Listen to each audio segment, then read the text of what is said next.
Good afternoon, students. Today we will start chapter solution part third.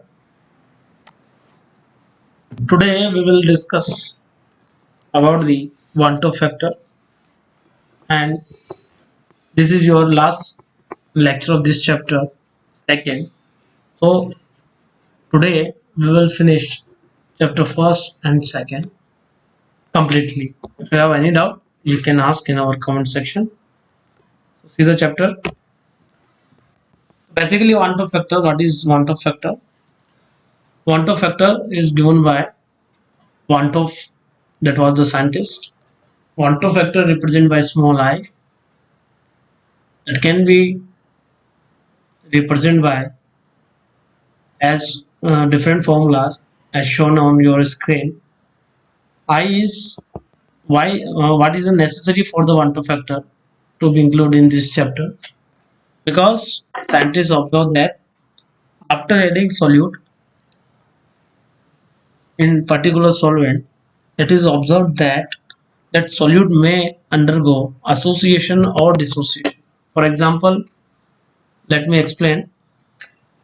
Suppose we have to take sodium chloride as a solute, and as we dissolve this NaCl in water, it dissociates into Na plus and Cl minus. That means I drop a single particle of NaCl. Suppose I drop a single particle of NaCl, it will give two particles, that is Na plus and Cl minus. We are not dealing with the size, we are not dealing with the nature, we are dealing with the numbers only. So initially I add one solid particle, but we got after dissociation two particle. That's why we include this one-to factor here. If solid particle never undergo any association or dissociation, then there is a no requirement of one-to factor. If solution do so, then we require this I. How we find this I for the different kind of solutes? So you can see here I is the total number of moles of particle after association or dissociation. It may possible that solute particle undergo association or dissociation. So suppose first we take 10 NaCl molecules. So you have to write total number of moles particles after association or dissociation. So you have to correct it. There is a before association or dissociation. There is a correction. Total number of moles of particles before association or dissociation, that is 10, and after breaking each NaCl into two, so after dissociation we got 20 NaCl particles. So what would be the value of I? That is 20 divided by 10, that is 2. As similar, what is the impact of this I or association or dissociation of solid particle on colligative property? As we already discussed it, that there is a 4 colligative property, and they may use for determining molar masses of various biomolecules. And if solid particle may undergo association or dissociation, at that time we obtain incorrect or abnormal molar masses, and this is only because of that I. So if we include this factor I, then we correctly find the value of molar masses. Okay, so this is all about the one factor. As you know, that solute that is added with a particular type of solvent may be strong electrolyte and it may be of weak electrolyte type. Suppose it is a strong electrolyte. So first I clear here what is a strong electrolyte mean. That means electrolytes, that means those solutes which are having alpha, that is exact equal to 100%. That means if we drop 10 particles of NaCl in any solvent, then all 10 particles undergo dissociation. That is a alpha 100%. So those electrolytes which showing degree of dissociation, that is alpha is equal to 100, are called strong electrolytes. And these are NaCl, CaCl2, NaCl3, and this is a complex potassium ferricyanide, that is FeA, that is iron ferricyanide. So what are the values? How we find the Van 't Hoff factor values instantly for the strong electrolyte? So you can see here what is the value of, suppose we take two cases here, one is dissociation case, one is association case. Suppose if we put solute particle inside any particular solvent, it undergoes dissociation. For example, NaCl, when dissolved in water, it break into Na plus and Cl minus. That means it will give two ions.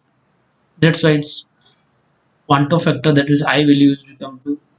For example, CaCl2, there is a 1 and there is a 2. So how many ions we obtain?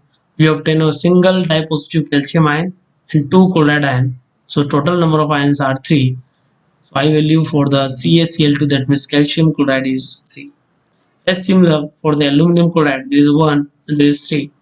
How many ions we obtain? We obtain a single tripositive aluminum cation while 3 chloride ions. So total 4 ions we obtain. So the value of I becomes 4. As similar for the potassium ferricyanide. In most of the exam we see this question. That's why I include here. You can see here there is a 4 potassium ion and one large cation that include FeCN6. So there are total 4 plus 1, that is 5. Okay, later we see this compound in we study this compound in detail in chapter number 9, coordination chemistry. So for initial purpose I will give some information. You can see here the entirety, the species which are written inside this large bracket never undergo any dissociation, and such large bracket containing compounds are called coordination compounds or complexes. So this entity is unbreakable, non-breakable, it never undergo any dissociation. So it is a act as a single unit. There is only one, it form a single big ion, that is 1, and that is 4. So 4 plus 1 become 5. Come to the next, if there is a case of association. So there is a first example, you must learn it, memorize it, that whenever this ethanoic acid, what about the ethanoic acid? Ethanoic acid is your acetic acid. So ethanoic acid when dissolved in a benzene, it undergoes dimerization. That means before adding two particles are there, and after association they two combines with each other and form a single molecule. So before, so by seeing formula, you can see here total number of moles of particle before association or dissociation. So there are two ethanoic molecules which after association will give 1. So 1 by 2, 1 divided by 2, that is 1 by 2, half. So for the dimerization, there is a I value become half. For the trimer, the value of I become 1/3, and for the tetramer, the value of I become 1/4. Come to the next. So what we see by studying this Van 't Hoff factor, we go for the conclusion that I made, that we can use these all for colligative property with the reference to Van 't Hoff factor. So the correct formulas for each colligative property in case of, if solute undergo association dissociation, that is P naught minus P naught is equal to I N2 upon N1. That formula I already discussed, that P naught is your vapor pressure in pure solvent, P is the vapor pressure of solution, I is the Van 't Hoff factor, and N2 is the number of moles of solute, while N1 is the number of moles of solvent. Delta Tb is the change in boiling point, and I is a, there is a elevation in the boiling point. I is a Van 't Hoff factor. Kb is a molar elevation constant or biblioscopic constant. M is the molality of the solute. As similar, delta Tf is the diffraction in freezing point. I is a Van 't Hoff factor. Kf is a molar diffraction constant, that is cryoscopic constant. M is the molality of the solute. Pi is your osmotic pressure. I is a Van 't Hoff factor. C is a concentration that must always be in a molarity. R is a UGC, universal gas constant. T is a temperature in a Kelvin. So by using this I, putting this I, value of I, we can easily calculate the correct molar masses. And this formula is only used when there is a Case of association or dissociation, always remember this. Otherwise, we use this formula without I, that we already discussed. Come to the next. So we already talk about the value of I for the strong electrolyte, but there is a still confusion and there is a problem during deciding value of I for weak electrolyte. So we have to use special formulas for the weak electrolytes. Okay, so there is involvement of alpha because for the weak electrolyte alpha is less than 100%. We can understand this thing as by taking example of acetic acid, which is having value of alpha as 60% approx. That means if we dissolve 100 if we dissolve 100 molecule of acetic acid, then only 60 molecule undergo dissociation, not 100%, not all 100 molecules, only 60 molecules can break into CS3CuO negative, that means acetate ion, and H plus, that means proton. That's why we have different formulas. You can easily learn. We have derivation also, but in your examination you can use this formula directly. So I is equal to 1 minus alpha. Alpha is the degree of dissociation or association. N is the number